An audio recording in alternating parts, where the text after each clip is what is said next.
Hello and welcome to the TMC Newsroom. Thanks for watching us today. My name is Rich Tarani. We're in San Jose, and on the program is Caleb Sima, who's the CEO of Armorize. Hey, Caleb, how are you? How are you? Doing great. So tell me about Armorize. So Armorize is a small company. We've been around a little bit over 3 years, but it's mostly based out of Asia. And what we do is we make software products that help protect companies from computer hackers. So specifically, we do two things. First is identifying malware. So you've probably heard of malware before, right? Oh, you know, yes, I've been helped clean it. I've been infected by it. I've scanned for it on a daily basis. So tell me about malware. So malware has become a very big problem, right? And it's not just because of, it used to be, oh, I send you an attachment and you open it up and then you get infected.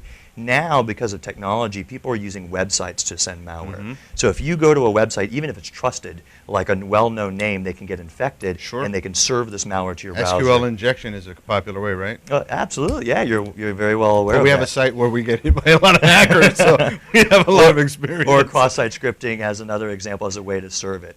So what happens is enterprises who are serving malware sometimes don't even know it because they've never known they've been exploited and they don't know that malware is being served. So we make this SaaS product called Hack Alert, which actually is completely remote, and we scan all these external websites on a repeated basis to identify malware. And we can actually catch zero-day malware because it doesn't rely on signatures. So for instance, you probably hear a lot, most people when I say malware, they think of antivirus companies, right? Sure. And antiviruses, they do these research and they identify things that are signatures to say, this is bad. Right. And then that way they can flag it. With us, we do this thing called behavioral analysis, where we actually almost simulate a vulnerable machine that browses to the pages in an enterprise's website, and then when we get infected, we'll see the malware acting and we'll catch it. And then we'll identify it and notify the company of that malware. And that's called Hack Alert. It's very, very interesting, and it's been taking off like wildfire since, especially since the U.S. has really started to see a lot of malware. So that's the first product. The second product is this product called Code Secure. And what Code Secure does is it identifies flaws in source code. So as you know, if you're familiar with SQL injection and cross-site scripting, one of the biggest issues is that these flaws are created because developers don't know about security, right? Their job is to develop, make functional code, and produce it on time. Or they're lazy.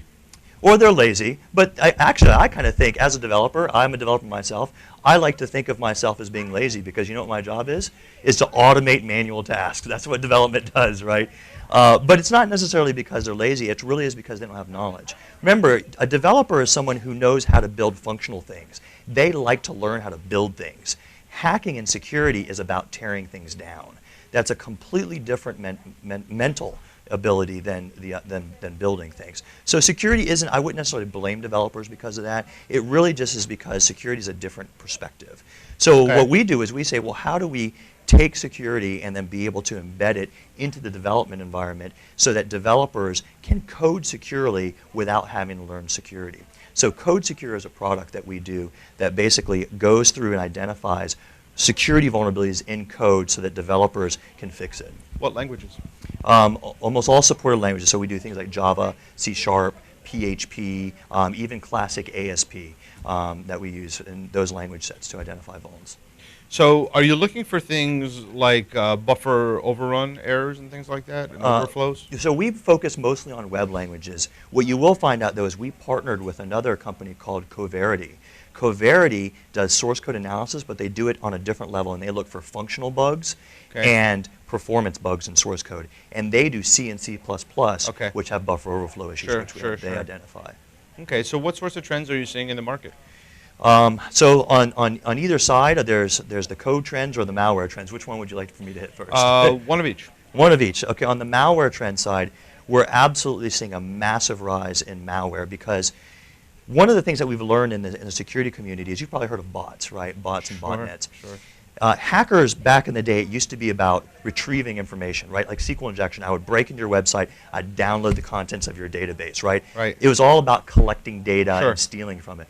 Today, that's not the way to make money. Today, the fastest way for a hacker to make money is when I exploit your website, I'm going to put a malware on the front page of your website so you're trusted, and then get people to visit it so I can get bots. Right. Because now I can then outsource that out to somebody and make a huge amount of money. Spammers or exactly. Right. Whatever it is that they want to do. So the financial model for hackers has changed. So that model has definitely put in the trend for malware. And in malware, advertising has become the biggest trend.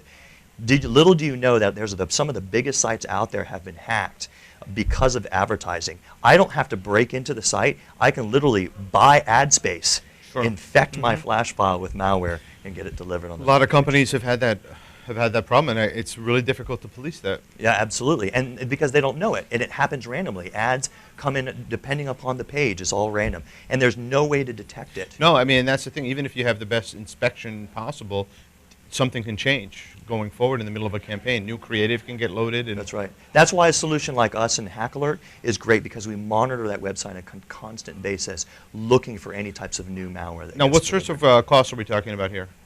In costs? How much does it cost to get these services? One of each. So we've got it slided for several things. Our focus is generally on larger OEM deals. Okay. So for instance, we like to target bigger areas like the advertising companies themselves, not necessarily the enterprise that serves it, or the ISPs that are being able to do things, or other security scanning services. So that's been our mostly our target, as opposed to me going to the individuals companies like the mom and pops or the enterprises. I would rather focus on those guys and then add my service alongside of them. Okay. So what's next for the company? So what's next for the company is two things. One, we're growing our Hack Alert business quite a bit. On the code security analysis side, the trend that we're seeing is obviously how do we get security into development without interrupting that process, right? That's my biggest key. Is for so long we've been security companies have been forcing themselves into the dev group, trying to get security to work, and it just doesn't work. And I like to think of it this way. Have you ever seen that cartoon with Spike the big bulldog and the little chihuahua that jumps around? It says, "Spike, what are we doing?" I think of like the bulldog is kind of like development, and the chihuahua is like security. We're always bouncing around trying to, hey, development, help me fix vulnerabilities, help me fix. We're always fighting with dev. And to me, I'm like, let's take a step back and let's let dev do what dev does well, and that is build code. I don't want them to learn security. Right. You know, sure, train them, and it's valuable, but I don't want them. They want to do what they do good. That makes sense. So let's go ahead and integrate it. So from our side, Code Secure is integrating. So that's this partnership that we have with Coverity. Coverity is a development-focused company. Sure. And that's all they do is dev. So we went to them and said, how do we make security invisible to dev? And we've partnered to be able to bring a product integration solution that does that. So that's the next step. It's great. I'm looking forward to seeing that in action, and good luck as you grow. Thank you.